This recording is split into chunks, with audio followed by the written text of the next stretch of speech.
Well,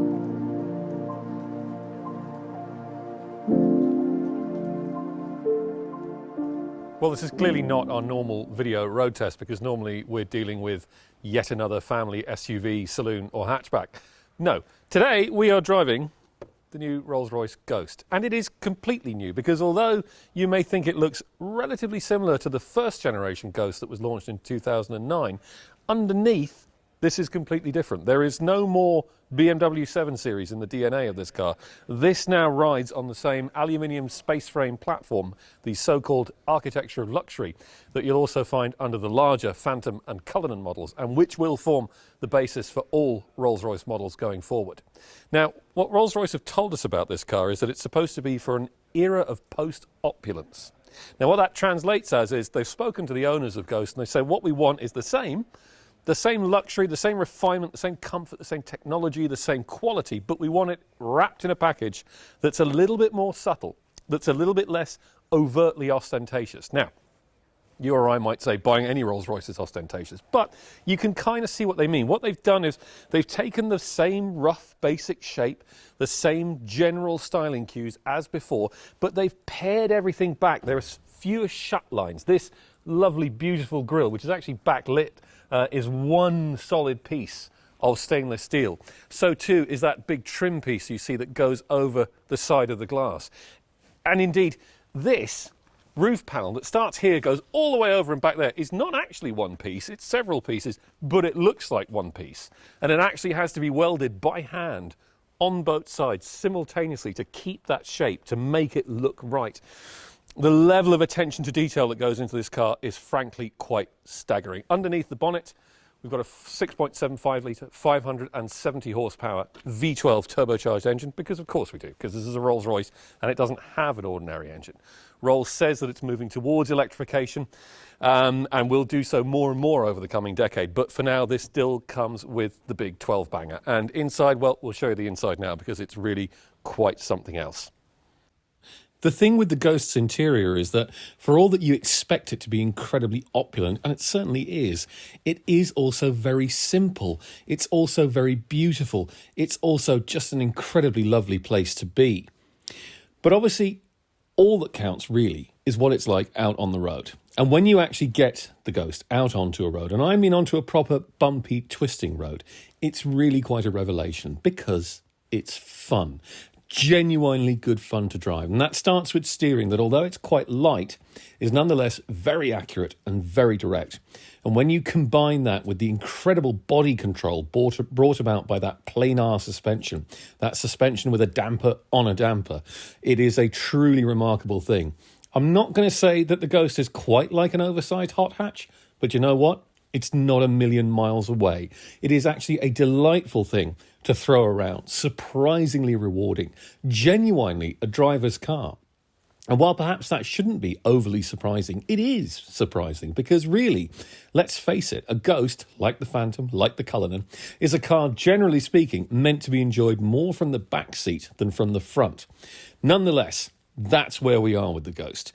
You put your foot down, you feel the enormous thrust of that incredibly smooth V12 turbo engine, and you just let the miles roll away, whether that's cruising down endlessly straight motorways, autoroutes and autostradas, or whether it's actually hurling it around the wet, bumpy and twisty back roads of Hampshire and Sussex, as we did on this day. It is a truly rewarding vehicle. You can feel the strength, the sheer level of effort that's gone into engineering this car.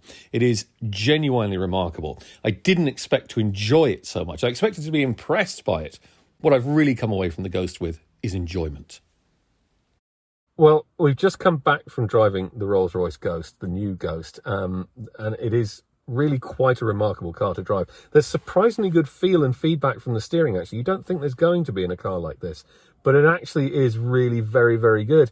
It's very, very easy to place, and I'm sure what helps is the fact that it has standard four-wheel drive and also four-wheel steering. It really just pitches into a corner with surprising precision and verve. but beautifully, because it's got that clever mass damper suspension system where there's effectively a damper on the damper. It never feels lumpy, it never feels bumpy. You can feel sort of low frequency intrusions because it's got air suspension, and air suspension doesn't deal very well with those kinds of things. But aside from that, it's so smooth and so pliable and so easy.